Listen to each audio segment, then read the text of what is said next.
ਮੈਨੂੰ ਇੱਕ ਗੱਲ ਦੱਸੋ, ਇਹ ਨੇਜ਼ਾਬਾਜ਼ੀ ਦੇ ਵਿੱਚ ਤੁਸੀਂ ਘੋੜੇ ਭੇਜਦੇ ਹੋ, ਕਿੱਲੇ ਪੱਟਦੇ ਹੋ, ਠੀਕ ਹੈ, ਉਹ ਇੱਕ ਜਾਨਲੇਵਾ ਖੇਲ ਹੈ, ਇਹਦੇ ਵਿੱਚ ਤੁਸਾਂ ਦੀ ਫ੍ਰੈਕਚਰਸ ਹੋ ਸਕਦੇ ਨੇ, ਬੇਸ਼ੱਕ ਜੀ, ਜਾਨ ਵੀ ਜਾ ਸਕਦੀ ਬਿਲਕੁਲ ਹੈ, ਜਾਂਦੀ ਹੈ ਜੀ। ਬੜੇ ਦੋਸਤ ਸਾਡੇ ਮਤਲਬ ਡੈਥ ਹੋਈ ਹੈ ਗਰਾਊਂਡਾਂ ਦੇ ਵਿੱਚ। ਅਸਲ ਕੀ ਹੈ, ਬਚਦਾ ਕੀ ਹੈ? ਆ ਜਾ ਕੇ ਬਚਦਿਆਂ ਦੀ ਗੱਲ ਕਰਦੇ ਹੋ ਤਾਂ ਜਿਹੜਾ ਹੈਦਰੀ ਤੁਹਾਡਾ ਨਾਂ ਲੈ ਛੱਡਦਾ ਉਹ ਹੀ ਬਚਦਾ। ਤੁਹਾਨੂੰ ਸਾਰੇ ਘੋੜਿਆਂ ਲਈ ਇਹੀ ਦੱਸਦੇ ਨਾ, ਆਦੇ ਹੈਦਰੀ ਨਾ ਜਿਹੜਾ ਲੈ ਚੜਦਾ ਉਹ ਐਂਡ ਤੇ ਉਹ ਹੀ ਬਚਦਾ ਜੀ। ਅਨਾਉਂਸਰ ਤੇ ਦੇਖੋ ਜੀ, ਬੇਸਿਕਲੀ ਇਹ ਗੇਮ ਮੈਂ ਤੁਹਾਨੂੰ ਅੱਗੇ ਕਿਹਾ, ਜ਼ਿਮੀਂਦਾਰਾਂ ਦਾ ਸ਼ੌਕ ਸੀ ਆਪਣੇ ਕਣਕਾਂ ਤੋਂ ਵਿਹਲਿਆਂ ਛਿਲਿਆਂ ਹੋ ਕੇ ਤੇ ਮਤਲਬ ਆਪੋ ਆਪ ਘੋੜਿਆਂ ਰੱਖੇ ਤੇ ਉਹ ਫਿਰ ਕੰਪੀਟੀਸ਼ਨ ਹੋ ਜਾਣਾ ਦੋਸਤਾਂ ਨਾਲ ਮਿਲ ਕੇ।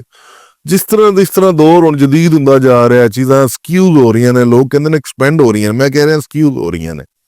ਉਹਦੇ ਫਿਰ ਖਰਾਫਾਤ ਨੇ ਜੀ, ਇੰਨੇ ਦਾ ਘੋੜਾ ਤੇ ਇੰਨੇ ਉਹਦੇ ਉੱਤੇ ਖਰਚੇ, ਇਹ ਉਹ। ਅਦਰਵਾਈਜ਼ ਇੱਕ ਜਿਹੜਾ ਕਾਮਨ ਹੈ, ਜਿਹੜੀ ਇੱਕ ਕਫੈਤ ਸ਼ਾਰੀ ਹੈ, ਜਿਹੜਾ ਅੱਲਾਹ ਤਾਲਾ ਦੇ ਰਸੂਲ ਨੇ ਦੱਸਿਆ, ਸਾਨੂੰ ਹੁਕਮ ਦਿੱਤੇ, ਉਹਦੇ ਮੁਤਾਬਕ ਚਲੋ ਤਾਂ ਬੜਾ ਆਸਾਨ ਹੈ, ਕੋਈ ਏਡਾ ਡਿਫੀਕਲਟ ਕੰਮ ਨਹੀਂ।